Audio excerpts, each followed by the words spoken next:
In the last class, we are discussing about the electric field intensity and potential relation, and we have derived the equation E bar is equal to minus del V, that is minus gradient of V. Are you able to see the screen?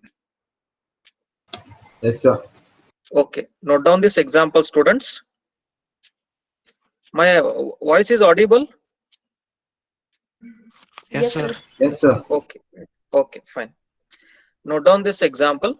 Given V is equal to 2x square y minus 5z at point P of minus 4, 3, 6, find the potential electric field intensity and volume charge density.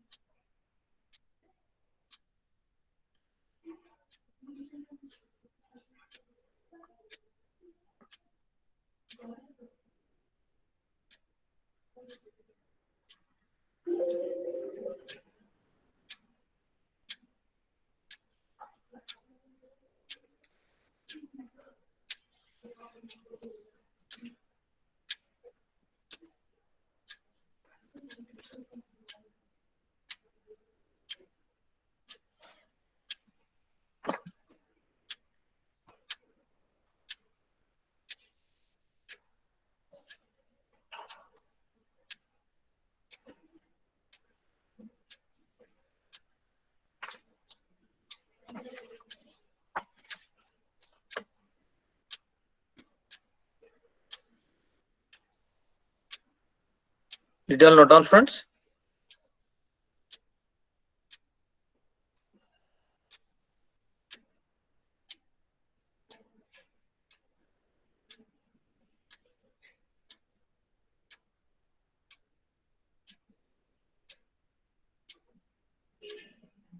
We'll solve it. Note down the question.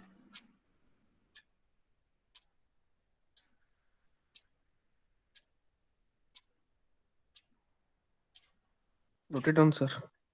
Okay. Read the question. V is equal to 2x square y minus 5z. That is, they have given the voltage at the point P of minus 4, 3, 6. Okay. Then we are supposed to find the voltage or the potential, electric field intensity E, and volume charge density rho V. We are supposed to find potential, that is V, at the point P of minus 4, 3, 6, electric field intensity E bar, and volume charge density rho V. As they are given this coordinate here, P point they have given. Therefore, the equation for voltage also they have given 2x square y minus 5z. Now just we have to find out the value of voltage or potential at the given point. This is the given point. At this given point, what is the value of potential V that we are supposed to calculate? That is, substitute for x, y, and z. This is the coordinate of x is minus 4, coordinate of y is 3, and the value of z is 6. Just substitute these values, these coordinates in this equation, so that we will get the value of the potential at the point P. Therefore, V is equal to 2 into x is minus 4 square into y is 3 minus 5 into z. Z is 6. Then find out the value and tell me how much you are getting. Tell me the value of voltage at the point P.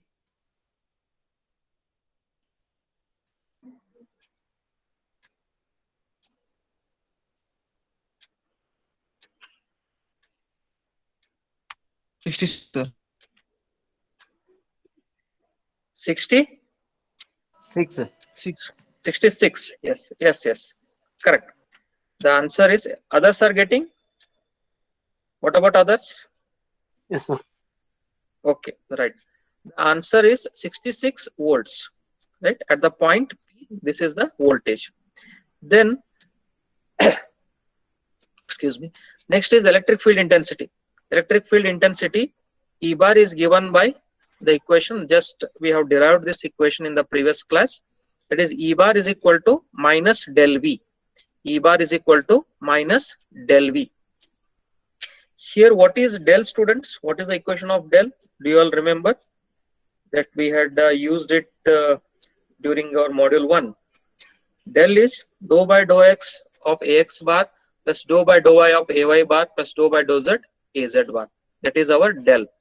Then if we take del v if we take del V, then we have to take this V inside. We'll get dou V by dou X AX bar plus dou V by dou Y AY bar plus dou V by dou Z AZ bar. That is, it will be differentiation of V with respect to X into AX bar, differentiation of V with respect to Y AY bar plus differentiation of V with respect to Z into AZ bar. This will be the equation for del V. Then it is minus, therefore I am putting minus sign here outside the bracket. Therefore E bar will be minus of. Now differentiate, use this equation and tell me the what equation you are getting. Note down this equation for del V. E bar is equal to minus del V is equal to this equation. Differentiate and tell me what will be the equation that you are getting.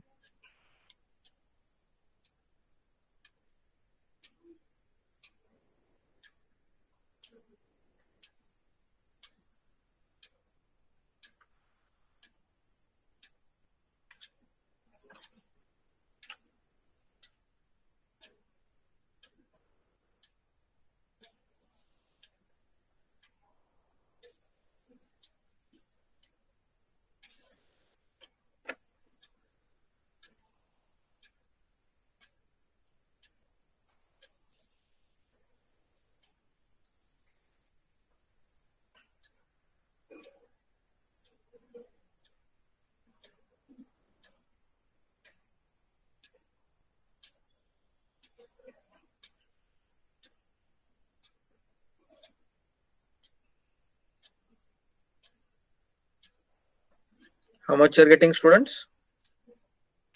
Sir, the equation is 4xy ax Yes. bar Okay. 2x square into ay bar minus 5 az bar. Correct. That is 4x minus 4xy ax bar minus 2x square ay bar plus 5 az bar. Is it not? Minus 4xy Sir, ax bar minus, because minus there is is a a- minus sign outside. Minus sign outside here. If you leave this minus sign, it will be 4xy ax bar plus 2xy x square ay bar minus 5 az bar. Leaving this minus sign. Okay. Then at the point P, substitute the values of x, y, z and tell me how much you will get, or what what is the equation that you will get for the E bar. Substitute the values of x, y and z in this equation 1. Minus of 4xy ax bar plus 2x square ay bar minus 5 az bar. This is the equation.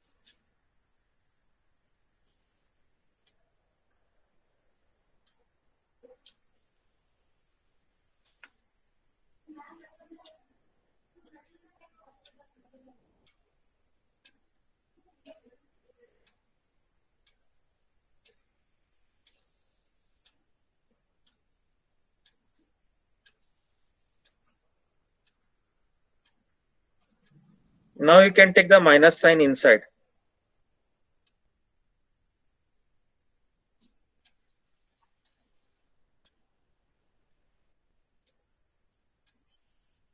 So Yes. 4ax bar minus 32ay bar plus 5ax bar az bar Tell me the coordinate of ax bar. How much you are getting? plus 4, sir. Plus 4. Just 4. Just check. Yes, sir.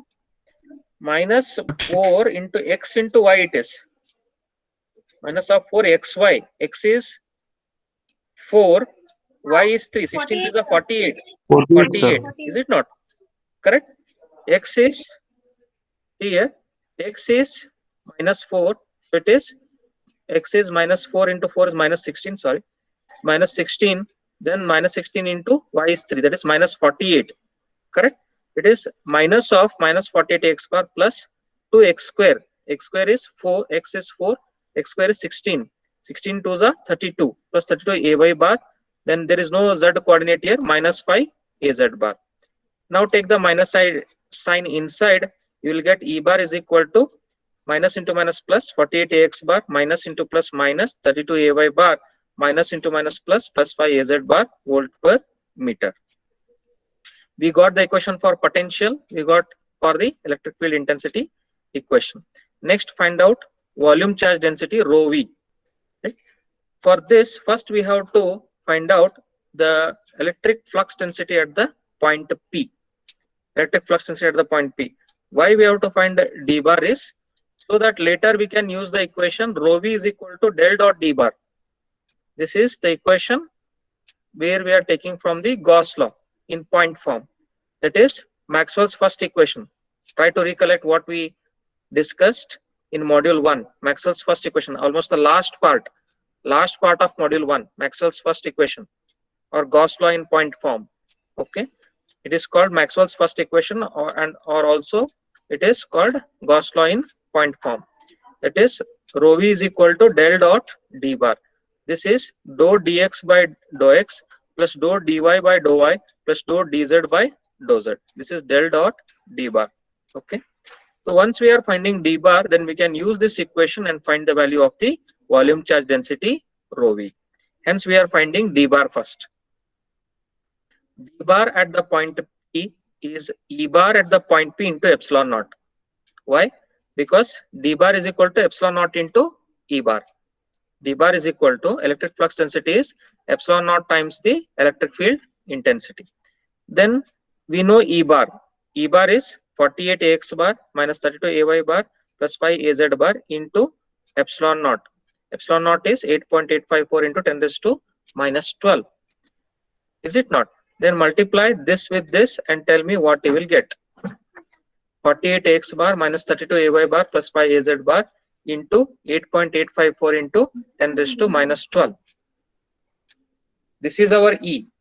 We are multiplying this with epsilon naught E. That will give us d bar. Find out, students, what will be the equation. Tell me in terms of nanocoulomb per meter square. Flux density, it is charge per unit area. Flux density, electrical flux density. So it is, tell me in terms of nanocoulomb per meter square.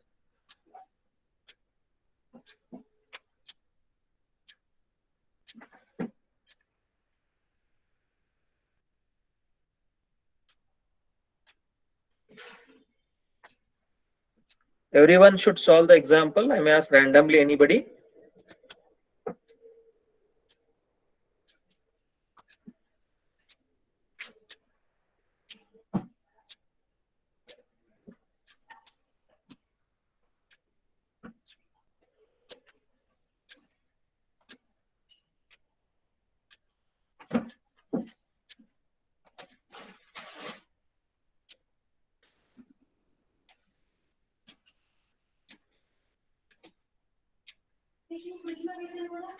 How much are you getting, students?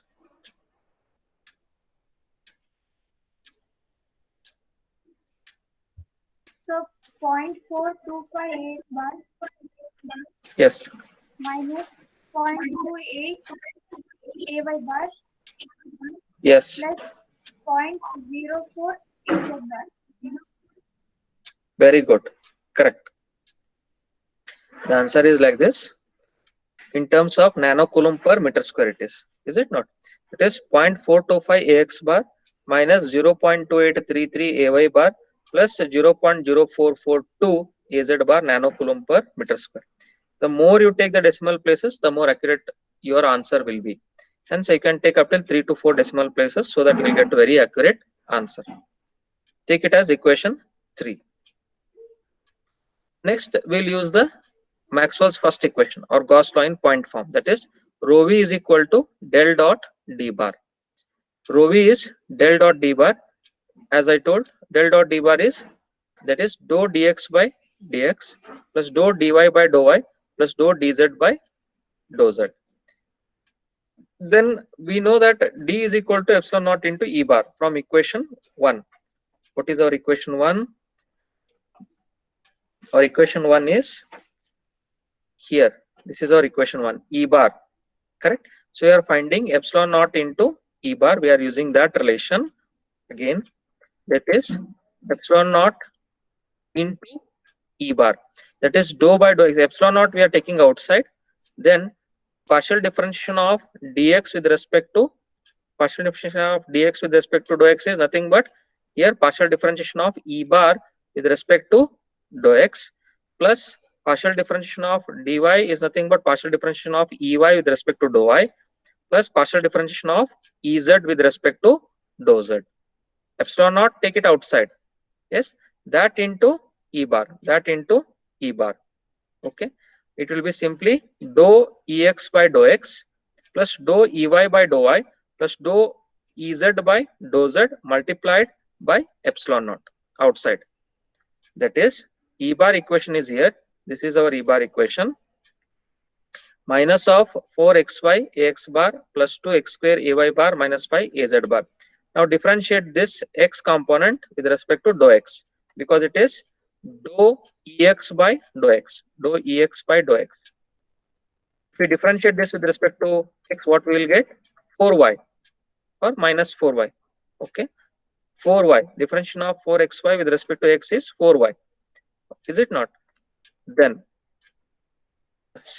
plus y component is 2x square, y component, it is dou ey by dou y component with respect to y.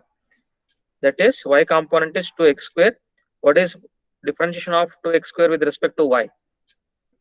Partial differentiation of 2x square with respect to 0, because there is no y term, correct? That is 0, so it is plus 0 minus 4y plus 0. Then partial differentiation of Ez with respect to z. Z component here is, what is the z component in E bar? Anybody? Z component in E bar. 5, sir. It is -5. Is there any z term there? Is there any z term? No, It's sir. a constant, is it not? No, sir. There is no z term here, so it is 0. Okay, you can look here. Here there is x term for x bar. There is y term is not there here, so this is also regarded as constant. So here also there is no z term, it is a constant. So differentiation of constant is 0. Hence you will get 0. That is minus 4y plus 0 multiplied by epsilon naught. This will come out to minus 4y epsilon naught, or minus 4 epsilon naught into y coulomb per meter cube. Okay, it is meter cube because it is d is rho v. It is rho v, that is volume charge density. Volume charge density is nothing but charge per unit volume, charge divided by volume. So it is coulomb per meter cube. Now we want rho v at point P. That is, rho v is equal to minus 4 into epsilon naught value, that is 8.854 into 10 raised to minus 12 multiplied by y. Coordinate of y, it is 3 x y z. It is in Cartesian. Yes, y coordinate is 3. Substitute this, it will be minus 4 into 3 into epsilon naught, that is minus 12 epsilon naught. If you simplify this, then you will get minus 0.1062 nanocoulomb per meter cube.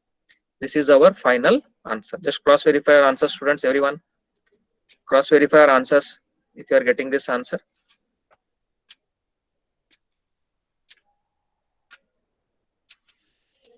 Same, sir. Same? Okay, fine. Right. Let us proceed further. Everybody are getting this answer?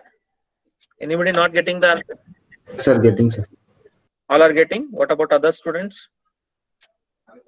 Other students?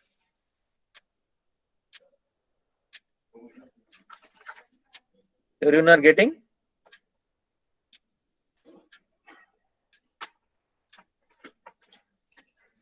Sir, getting, sir. Okay, right. We'll proceed. Okay, fine. We'll proceed.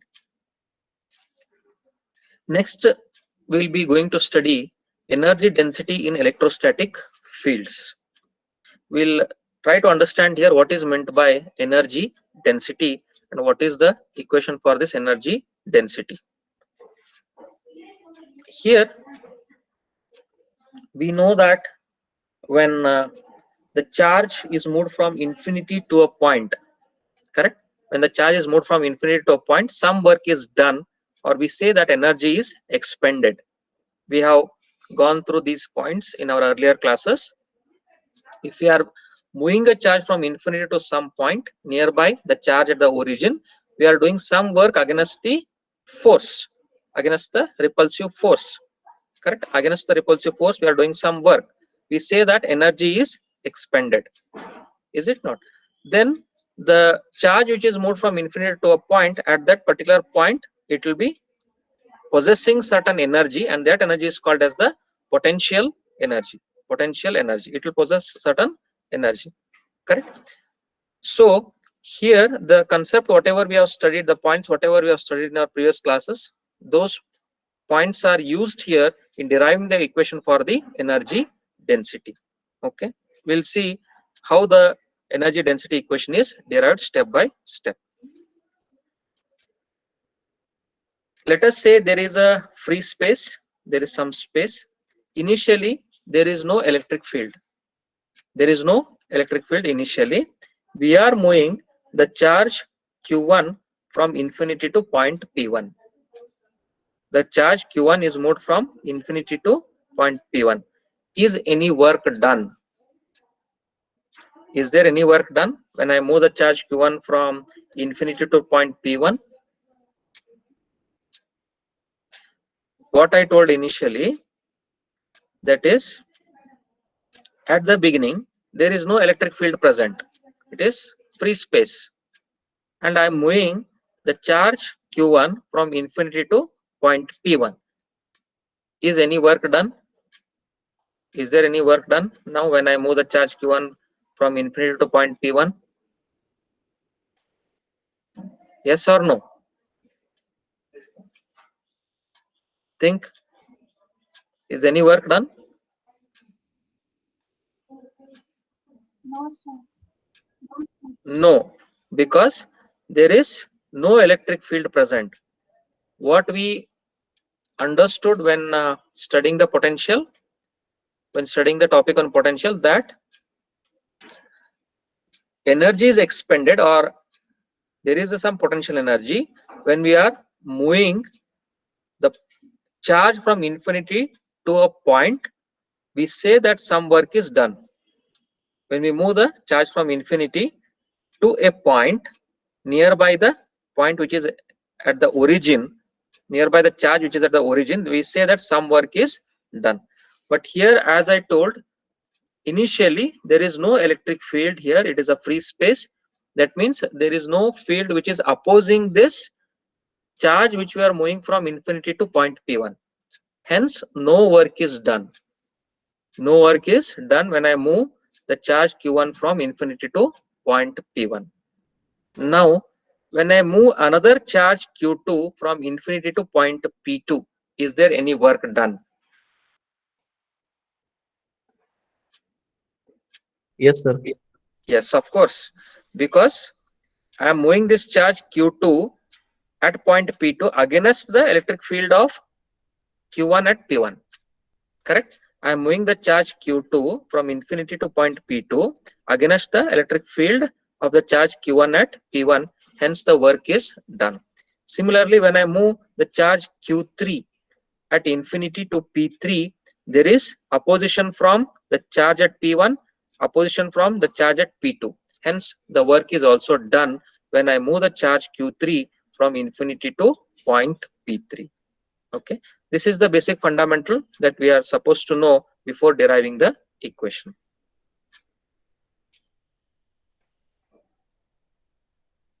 What happened? The slide is not moving. 1 minute, just a minute.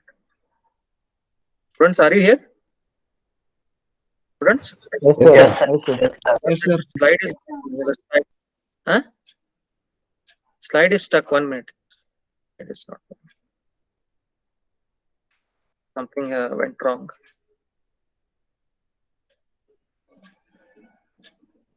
Yes, okay, fine, no problem.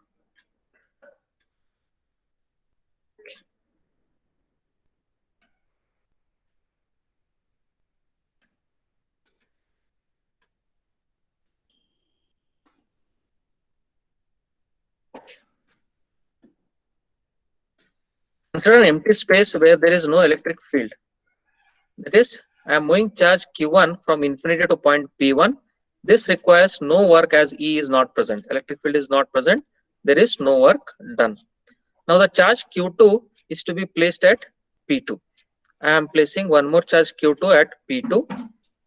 Now there is electric field due to q1 and we say that the work is done when moving the charge Q2 from infinity to P2, and Q2 is required to be moved from against the field of Q1, hence the work is required to be done. Everyone knows the meaning of potential by now, and also the formula for potential. That is, potential is work done per unit charge. Potential is defined as the work done per unit charge, that is W by Q, work divided by charge. Take it as equation 1. Therefore, work done is potential into charge. I am rearranging the terms here. Work done will be equal to potential into charge. Correct? That is V into Q. That gives the equation for work done. Therefore, work done to position Q2 at P2. If I want to position the charge Q2 at P2, this charge Q2 I want to move it to P2. Hence, what is the work done? The work done will be V2, 1 into Q2. What is V2, 1? V2, 1 is potential at P2 due to P1. V2, 1 is potential at the point P2 due to charge Q1 at P1. This potential multiplied by the charge at P2, that gives the work done at moving at P2, that is when moving the charge Q2 to P2. That is V21 is equal to 1 is equal to potential at P2 due to P1. Work done to position Q2 at P2 is V2, 1 into Q2. Take it as second equation. Similarly, let us move charge Q3 from infinity to P3.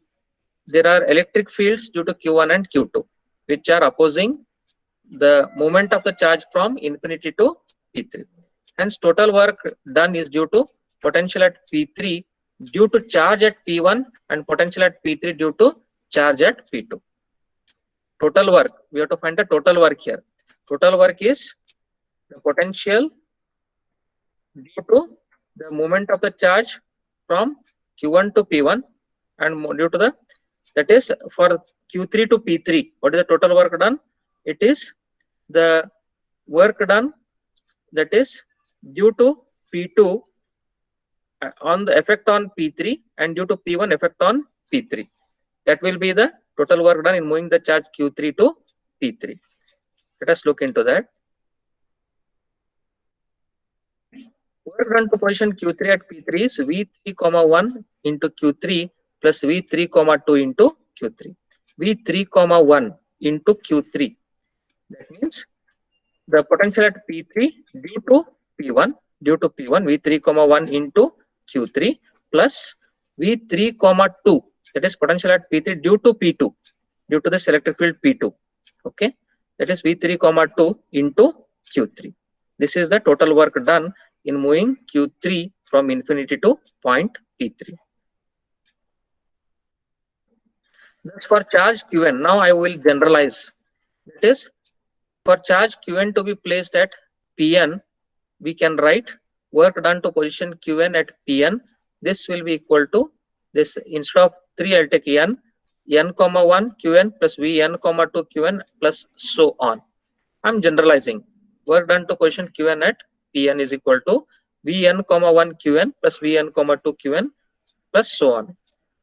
Thus, the total work done in positioning all the charges, the total work done in positioning all the charges is We is equal to Q2 V2, 1 plus Q3 V3, 1 plus Q3 V3, 2 plus so on. How I am getting this equation? Q2 V2, 1. That is the potential at second point due to P1. Okay, there's a first one and there's a second one. Potential here due to this. Potential at this point due to this point. This is our P1, this is our P2. Potential at second point due to the first point. At first point we are not considering. That is our reference. Right?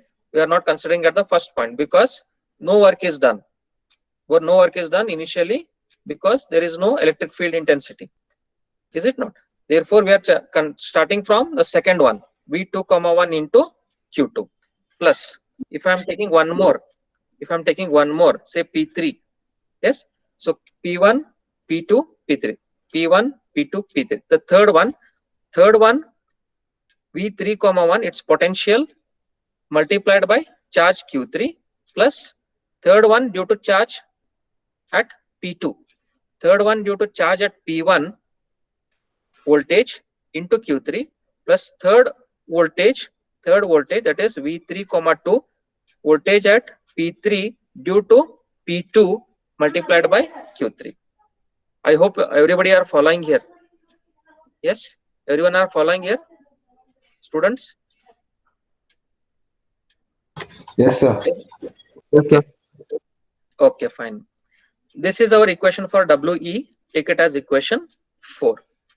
Therefore, the total work done is nothing but the potential energy in the system of charges, and it is denoted by WE. Total work done is nothing but the potential energy. That's what we told at the beginning of this topic. The point that we discussed at the beginning of the topic. That is, when the charge is moved away from infinity to a point, then we say that some work is done, or there is potential energy at that particular point. If charges are placed in reverse order, the same charges, let them be placed in the reverse order. How we have placed now? P1, P2, P3, increasing order. So P1, P2, P3. Now let us place it in reverse order. We'll interchange the positions. We'll make it P3, P2, P1. Okay. Then what will be the equation?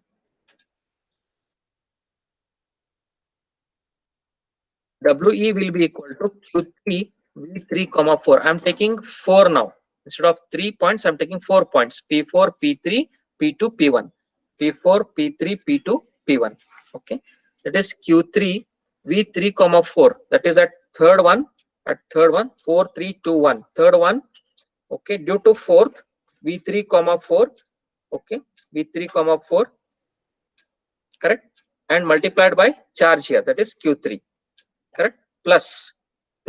So there is only one due to this, that is P4.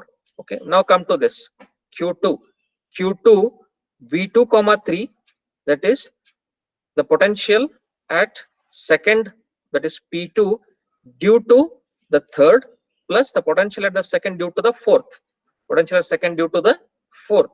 correct, plus Q2 comma V2 comma 4. Then come to Q1, the first charge.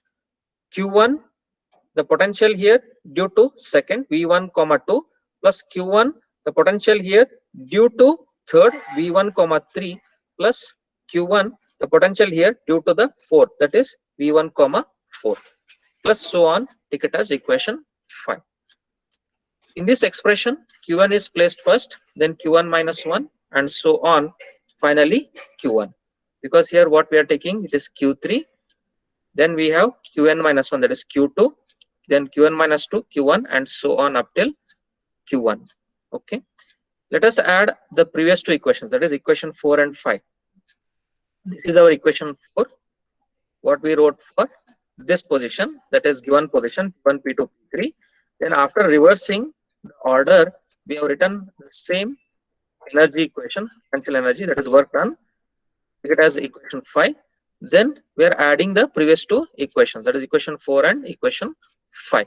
If we add the previous two equations, then what we are getting, LHS is WE here also LHS is WE, WE plus WE, it will be 2WE, that is equal to Q1. Start with Q1 first.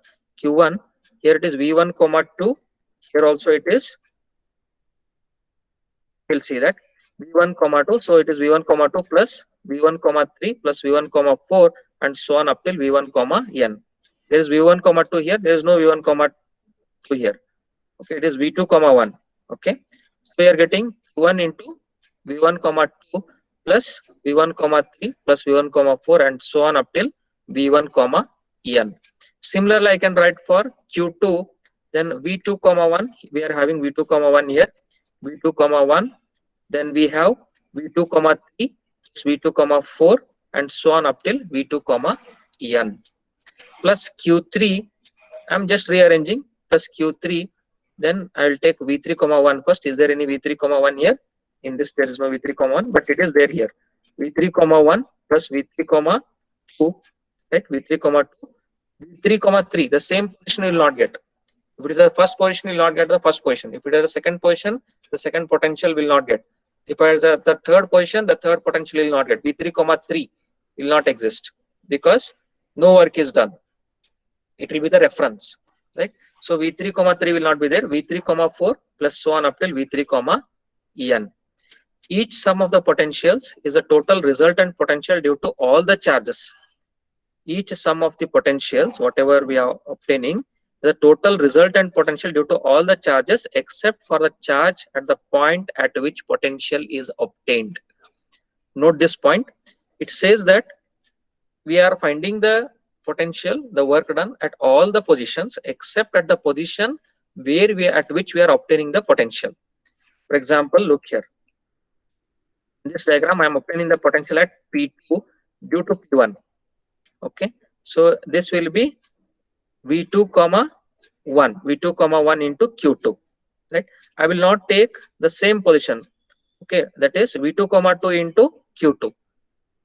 Okay, because here if I take it individually, no work is done. So I will take it with respect to certain reference. Individually, if I take this, suppose when I take it individually here, V1, this is P1, there is no work done because it is taken individually, right? So it is not taken the individual potentials, individual work done, because it is always taken with respect to certain reference. Because when we take it individually, no electric field intensity will be existing.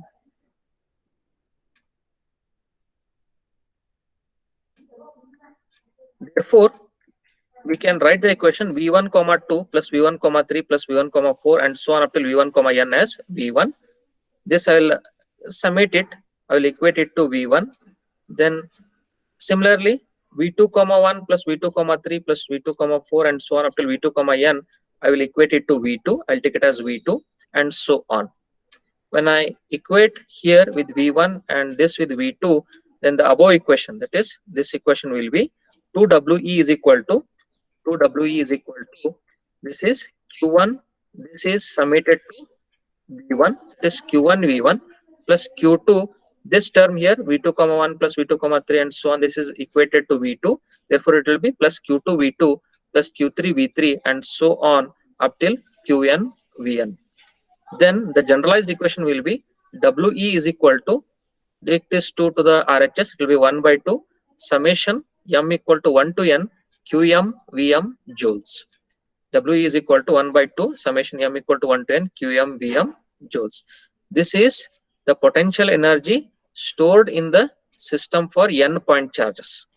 There are n point charges. The potential energy stored in the system is given by the equation We is equal to half summation m equal to 1 to n Qm Vm joules. Clear here, students? This is the one of the important derivations which has been repeatedly asked in examination. We have derived the equation for potential energy now. Next, we will be deriving the equation for energy density. That is the next equation. Okay. Any difficulty here, students? Anything not understood in this derivation? You all can ask.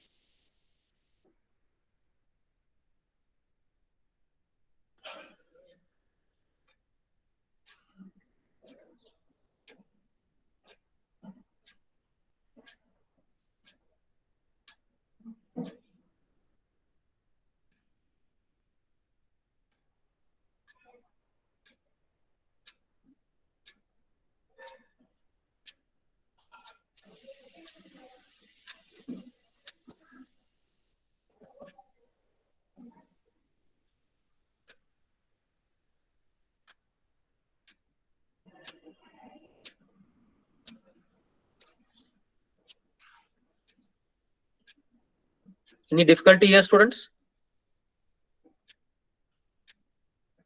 No, sir. In this derivation? Okay, good. We'll move ahead. Next is energy stored in terms of D bar and E bar, or we are deriving the equation for energy density. Consider the volume charge distribution having uniform charge density rho v coulomb per meter cube. There is a certain volume charge distribution, and we are considering the charge distribution in the volume as rho v coulomb per meter cube. Then the equation for energy, just now we wrote the equation for energy, WE, it is half summation m equal to 1 to n qm vm joules. This equation will be modified as follows. This WE is equal to 1 by 2 volume integral rho v dv. Here rho v is charge per unit volume, that is dq by dv, dq by dv or q by v or q by dv. Okay, so it is charge per unit volume rho v, that is dq by dv. dv and dv will cancel, so we will get half volume integral qv, half volume integral qv, that is half qv we will get. That is nothing but our previous equation. We is equal to half qv, half qv. Yes, W is equal to half qv. We have derived this equation previously. That is same, correct? Therefore, I can write the equation for the volume charge distribution as WE is equal to 1 by 2 volume integral rho v dv. Because rho v is dq by dv, dv and this dv will cancel. I will get dqv or qv divided by 2, which is the basic equation for the energy stored, that is the potential energy. Next, according to Maxwell's first equation, we know that, or the point form of Gauss law, it is also called as point form of Gauss law, that is rho v is equal to del dot d bar. Rho v is del dot d bar. We use this equation when solving the example. Rho v is del dot d bar. Substitute this rho v in the above equation. We will be half over the volume integral rho v is del dot d bar into v into dv. How I got this equation? Rho v is del dot d bar from Maxwell's first equation. We will be half volume integral. Substitute for rho v del dot d bar into v into dv. Take it as first equation.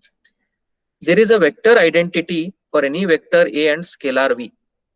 Vector identities are nothing but they are equations which are used in getting the derivations done. Okay, so such equations are called as vector identities. Vector identities. One such vector identity is, we are not going to derive it here. We are going to use this vector identity for our derivation. The vector identity is del dot v a bar. Yes, please. Any doubts? Del dot v a bar. Del dot v a bar. This is equal to, remember this equation, students. Del dot v a bar is equal to a bar dot del v. A bar dot del v plus v of del dot a bar. This is called as vector identity.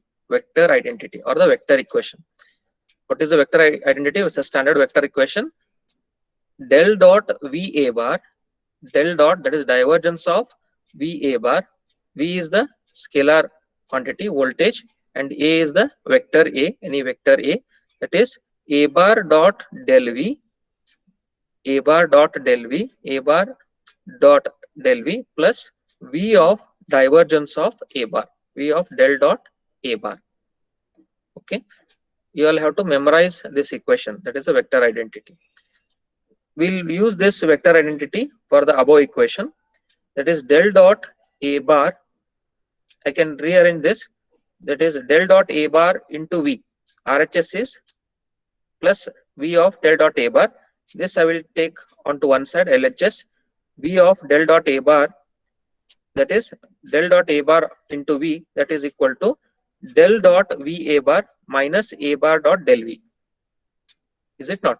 Del dot a bar into v, this is equal to del dot v a bar minus of a bar dot del v.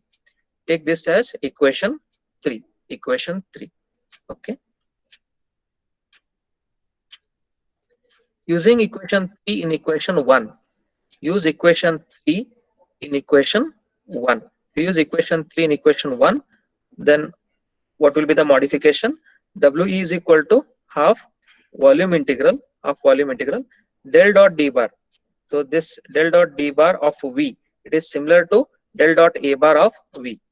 This I can write it as, this is del here, this is also del here, here also it is del, then dot v, outside is v, this is also v here, then this is A bar, so here we'll get D bar. So it is del dot V D bar, del dot V D bar. This del dot D bar into V is del dot V D bar minus according to this vector identity.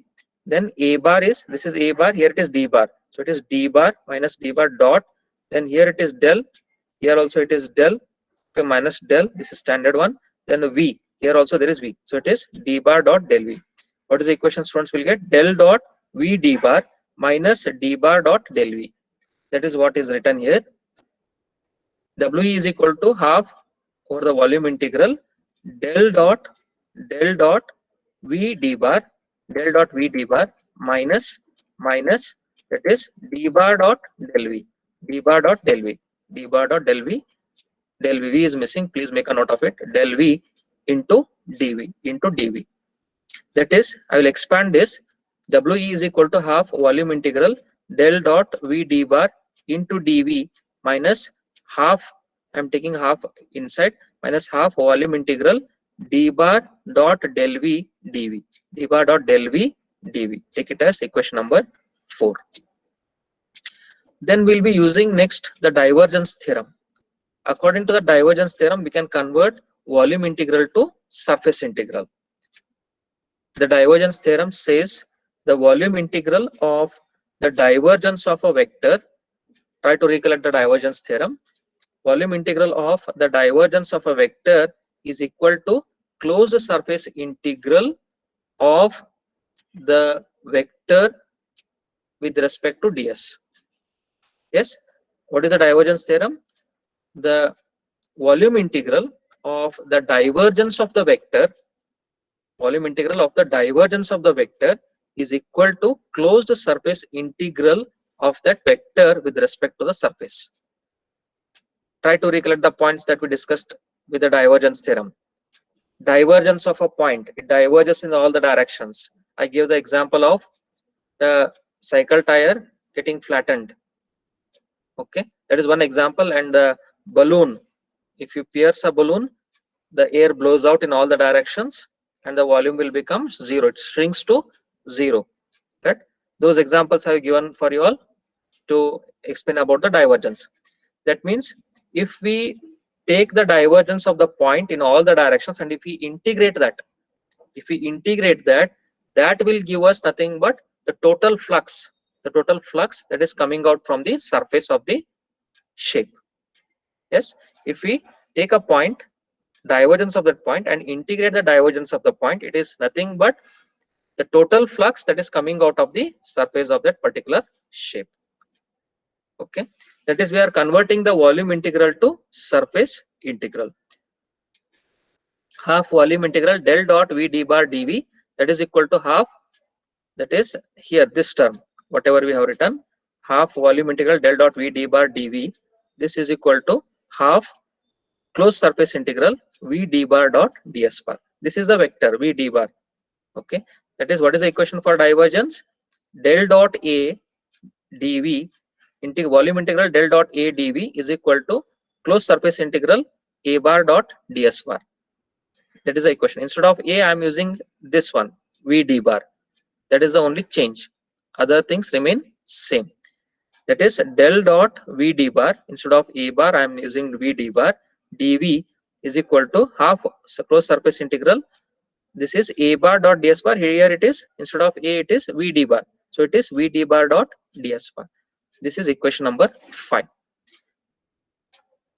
In the above equation WE, it will become now half, this is instead of half volume integral del dot V D bar dV, it is nothing but half closed surface integral V D bar dot ds bar. It is half closed surface integral V D bar dot ds bar minus half volume integral D bar dot del V dV. Take it as equation number 6.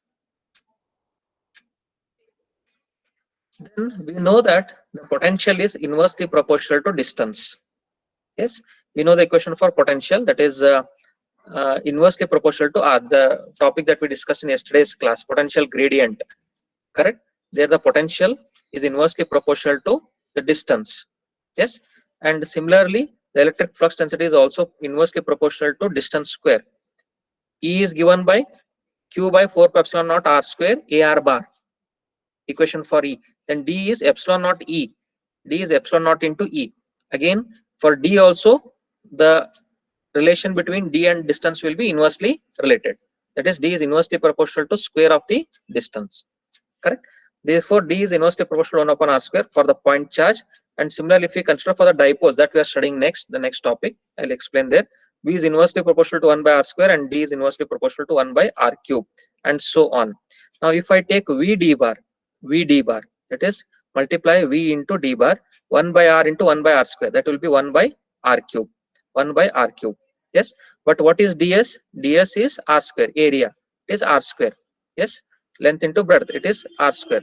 Hence, the total integral varies as, that is, here for the first term, V is 1 by R cube, then V d bar is 1 by R cube dot ds bar, that is into R square.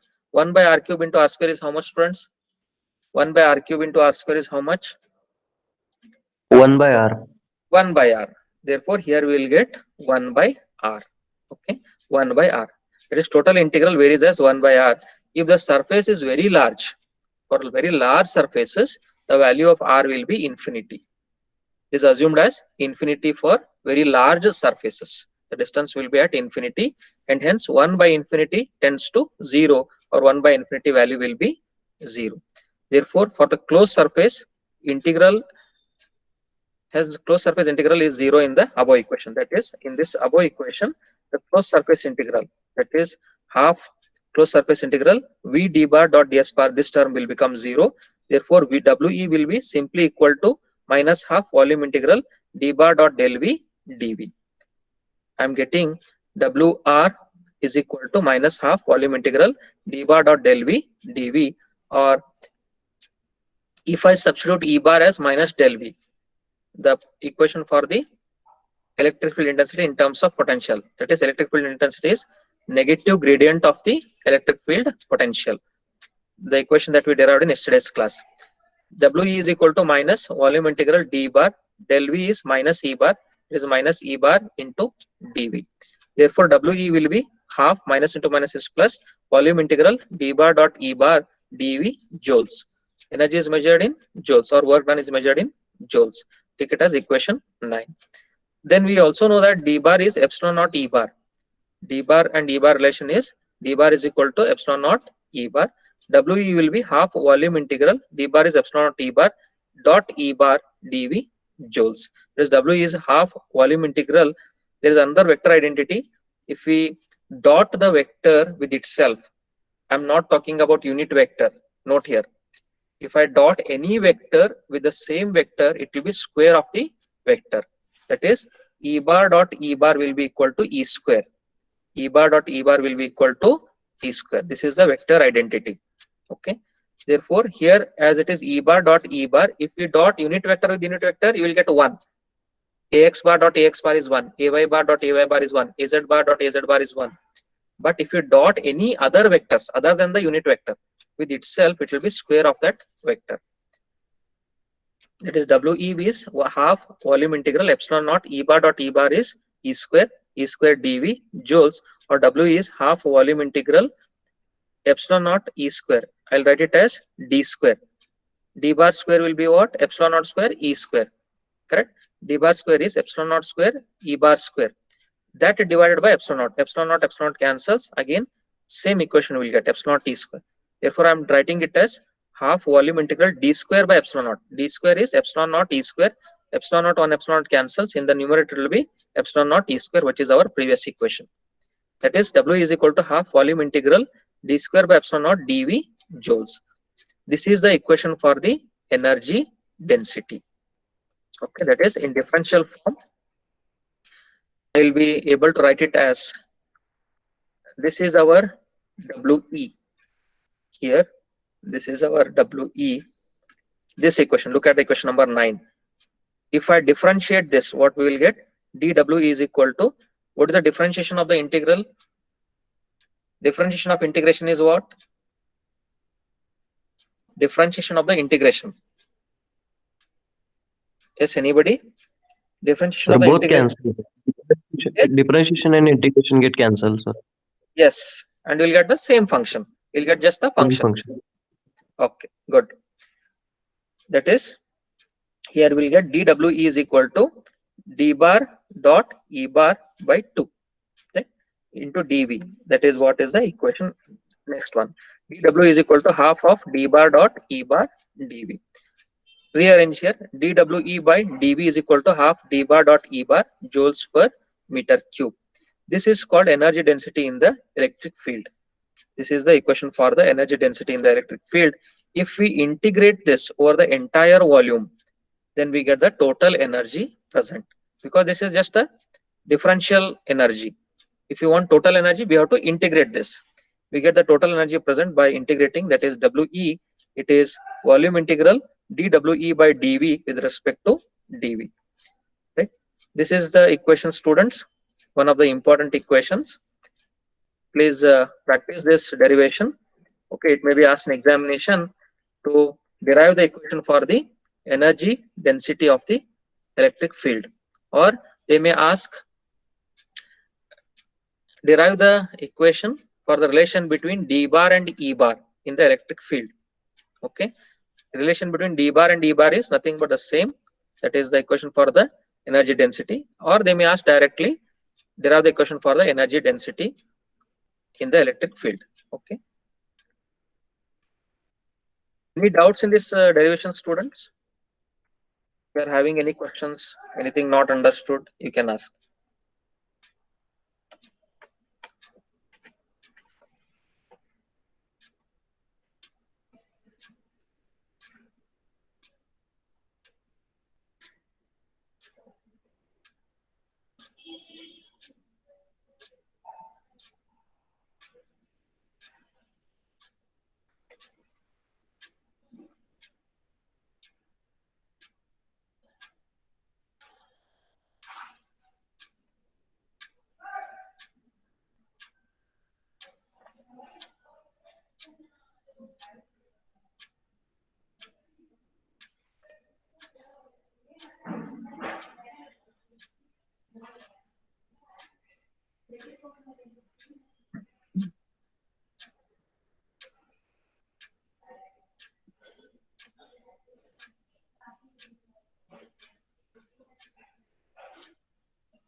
Any doubts here, students, in this derivation?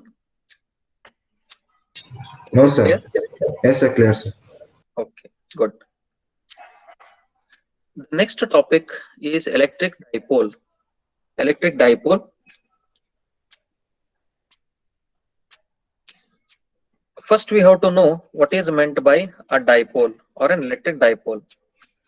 Electric dipole is the pair of charges, that is, it is a set of positive charge and the negative charge, which are having same magnitude but opposite in polarity.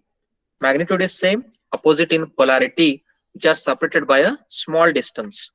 Which are separated by a small distance d. So such 2-point charges are called as electric dipole. Di means 2. The term here, di means it is 2 charges, right? The 2 charges plus q and minus q, they are having same magnitude but opposite in polarity. Opposite in polarity, they are separated by a small distance d, and such 2 charges or 2-point charges is called as electric dipole.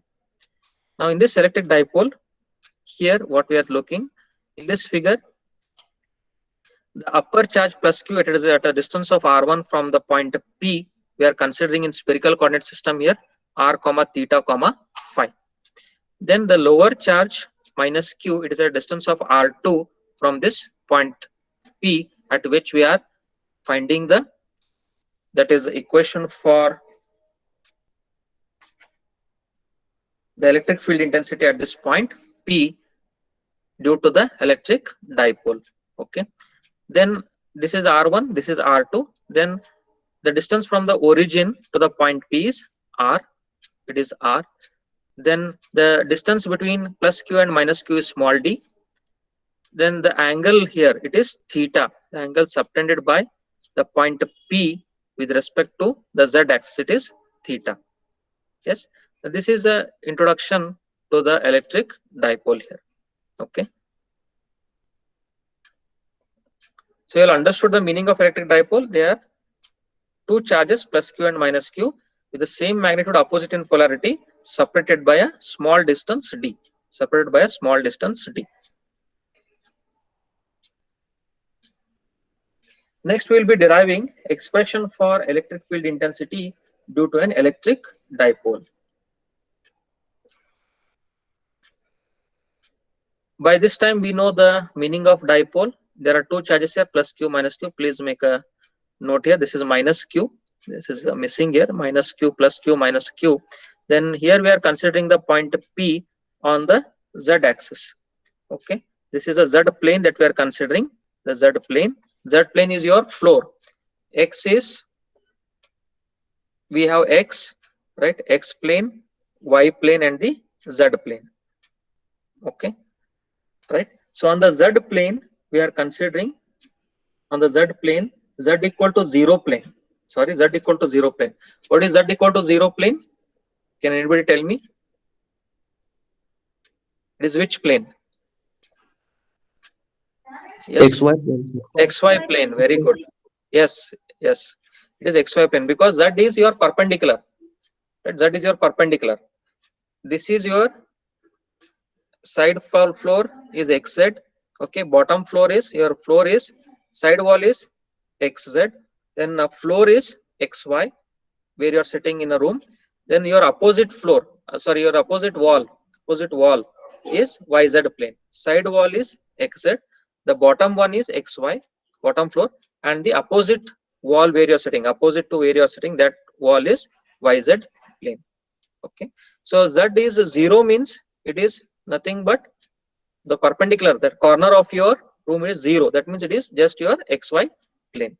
Okay, so we are considering the point on the z equal to 0 plane, and the point P is r comma pi by 2 comma 5. Because this point P, it will be perpendicular. This we have discussed when discussing the previous derivations. This point P, if you are considering any point, it will be perpendicular to the z axis. Correct? This point P will be perpendicular, and hence we are taking r comma pi by 2 comma 5. That is, theta is 90 degree. This theta will be 90 degree. If you are considering any point on the xy plane, this makes an angle theta with, that is with respect to z axis, and this theta will be pi by 2, or it is 90 degrees. Right? Therefore, r comma pi by 2 comma 5.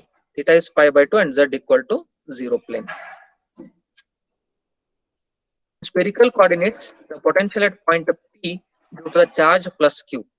When we consider spherical coordinate system, the potential at the point P due to charge plus q. That is, potential at point P here due to charge plus q, it is given by V1 is equal to plus q by 4 pi epsilon naught R1. The basic equation, we know the equation for potential, that is q by 4 pi epsilon naught R. If it is distance R1, then it will be V1 is equal to plus q divided by 4 pi epsilon naught R1. Similarly, the potential at P due to the charge minus q, due to the charge minus q, potential at P, that will be equal to minus q by 4 pi epsilon naught R2. Then how to find the total potential at P? Is any idea? What will be the total potential at P?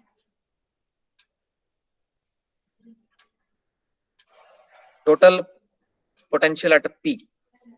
We have to add the potential at P due to plus q and the potential at P due to minus q. That will give the total potential at the point P.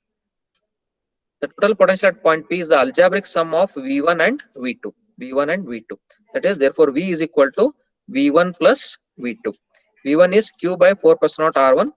Then plus V2. V2 is minus q by 4 pi epsilon naught R2. That is, V will be equal to q by 4 pi epsilon naught into 1 by R1 minus 1 by R2. I am taking q by 4 pi epsilon naught common. this will be multiplied by 1 by r1 minus 1 by r2, that is q by 4 pi epsilon naught into, take r1 r2 as the LCM. Here you will get r2, this will be r1, that is in the numerator it will be r2 minus r1 divided by r1 r2. So what we got now, v is equal to q by 4 pi epsilon naught into r2 minus r1 divided by r1 r2. If now point P is located in z equal to 0, then r2 is equal to r1. If the point P is located in z equal to 0 plane here, then r2 and r1 distance will be same. We are considering any point here, right, on the xy plane, and if you take that point to some point on the plus z axis, and the same from the same point P, if you are taking on the minus q in minus z axis, then r1 and r2 will be same. Correct?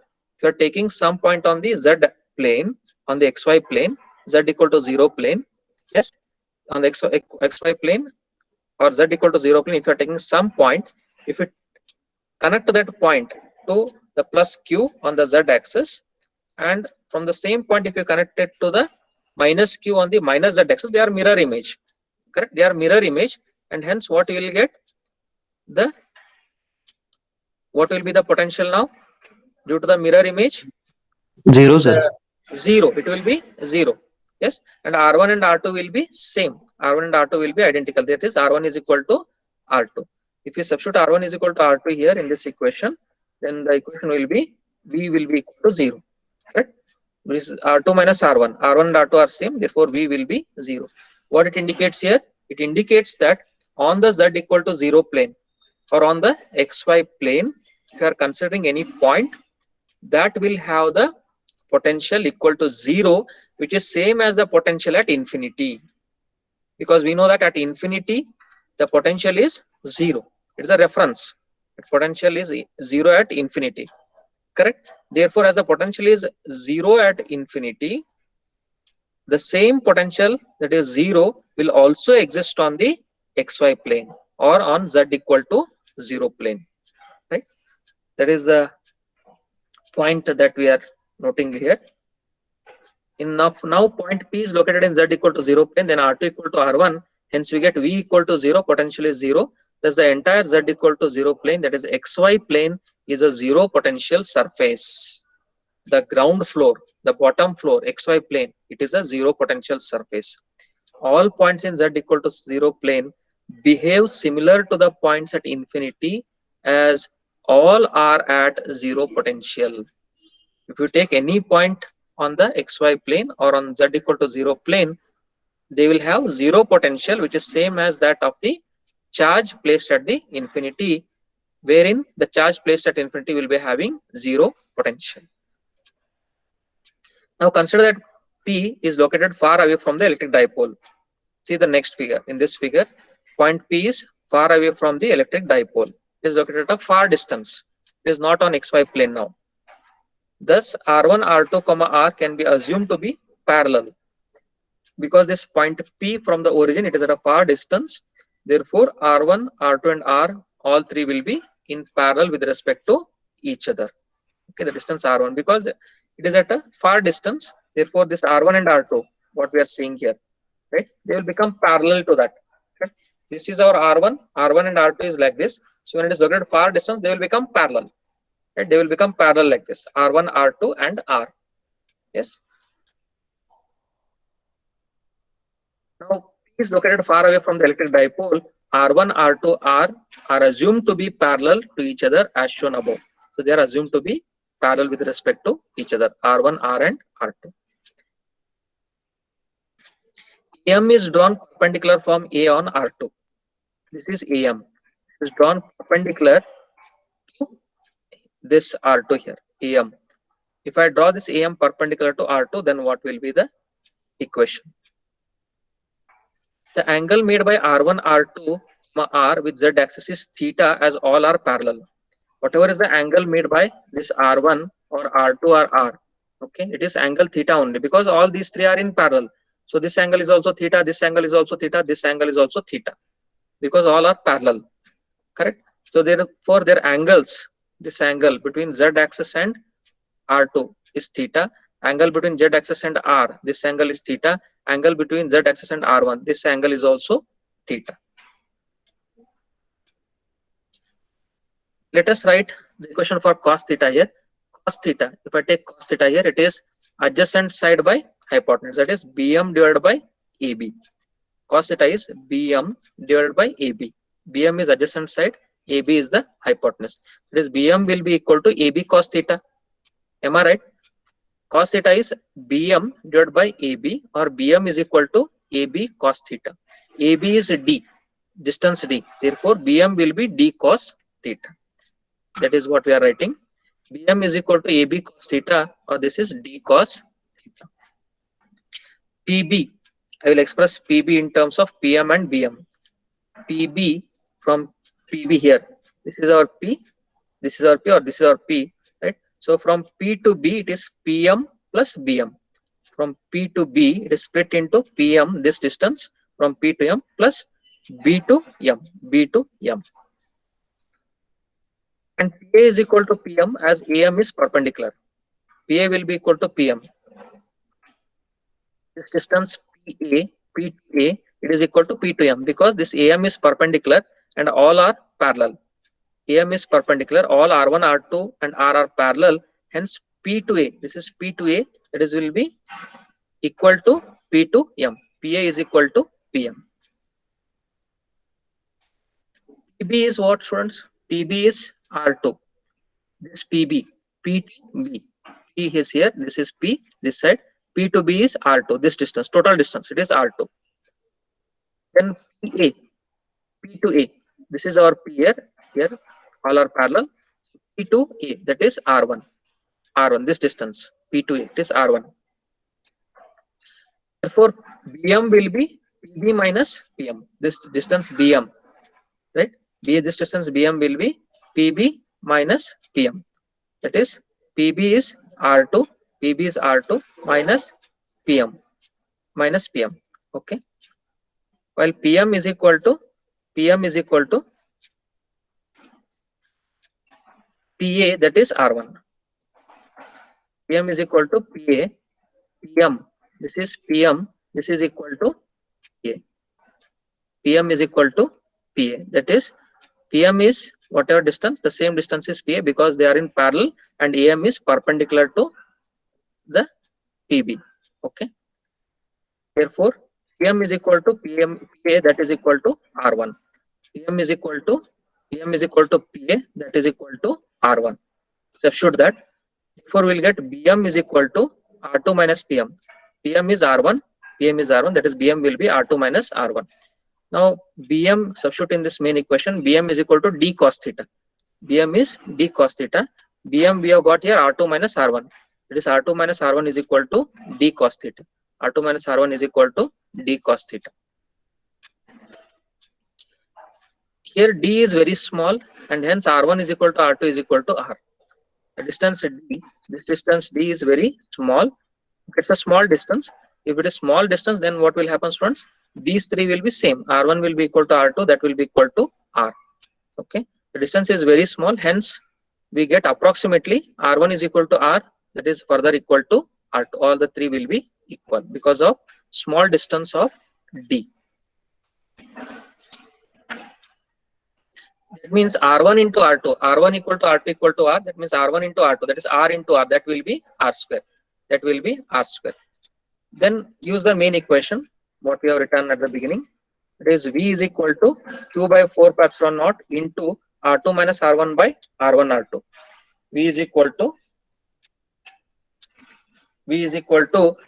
Q by 4 pi epsilon naught into R2 minus R1 divided by R1 R2. Now substitute for R2 minus R1 and R1 R2. Let us see what we will get. V is equal to Q by 4 pi epsilon naught R2 minus R1 is D cos theta, this divided by R1 R2, it is R square, R1 R2, it is R square volts. Then E bar is minus del V. Electric field intensity is negative gradient of the scalar potential, minus del V. Correct? That is E bar is equal to minus del V. Then this del V, it is in spherical coordinate system.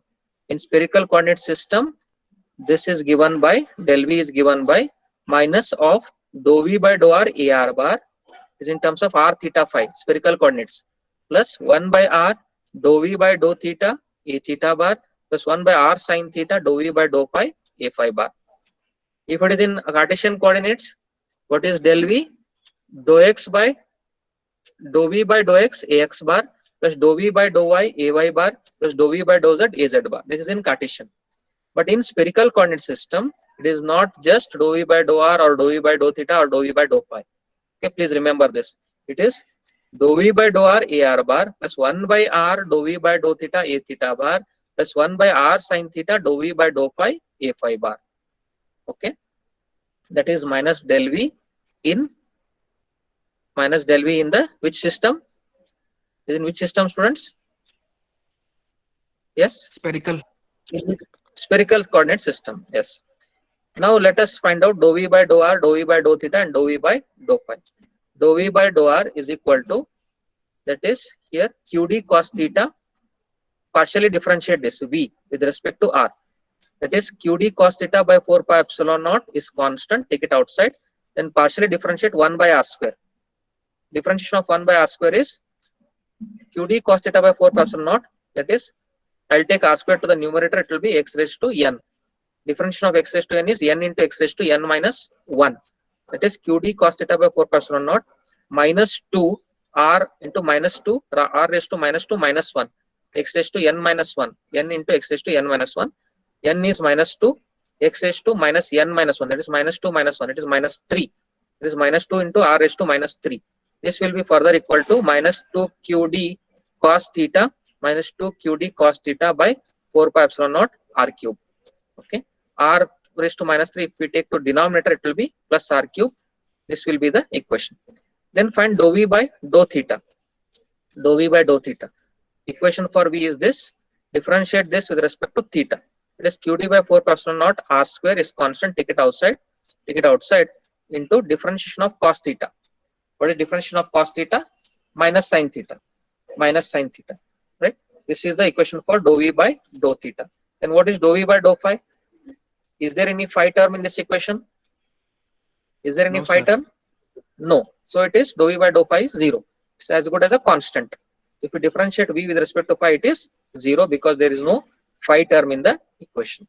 Therefore, the total electric field intensity we will get is, that is according to this equation, minus del v equation, minus of dou v by dou r. Minus dou v by dou r is minus 2 qd cos theta by 4 pi epsilon naught r cube into a r bar plus 1 by r dou v by dou theta. Dou v by dou theta is qd minus qd sin theta minus qd sin theta by 4 pi epsilon naught r square. But here there is 1 by r. 1 by r, that is r into r square. It will be r cube. This r square will be multiplied by with this r. It will be r cube. That is minus qd sin theta by 4 pi epsilon naught r cube a theta bar. Okay. This is the equation for the electric field intensity.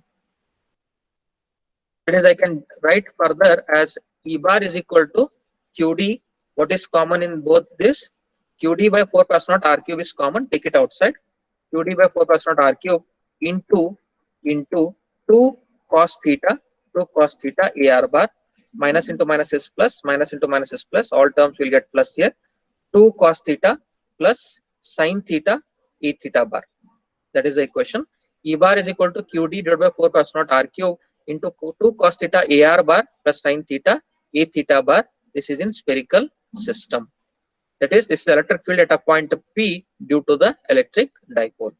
Due to this electric dipole, whatever we have considered plus Q and minus Q, due to this electric dipole, the electric field intensity at the point P, electric field intensity at the point P here in spherical coordinate system is given by the equation E bar is equal to QD by 4 plus naught R cube into 2 cos theta AR bar plus sin theta A theta bar. Okay. Just go through, students. If you are having any difficulties, you can ask.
Is it clear here, students? This derivation? Any difficulty?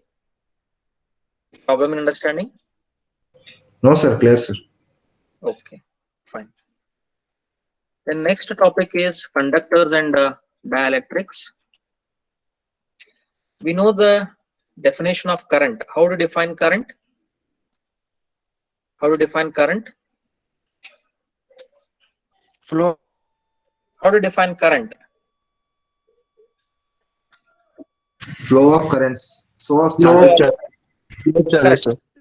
Correct. Flow of charges or flow of yes. That is rate of flow of charges, right? Or the rate of flow of charges, that is I is equal to dq by dt.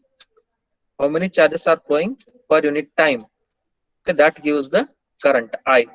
It is written as coulomb per second, or its unit is ampere. So I is dq by dt. The rate of change or the rate of flow of charges is called as the current. Okay. Here we are knowing about the basic current equation, and we also are aware of the Ohm's law. V is equal to IR. This is useful for the DC circuits. That is, expression of Ohm's law for finding the value of the current is useful for DC circuits. But when we consider the electromagnetic circuits, that is in this particular subject, okay, when we consider the electromagnetic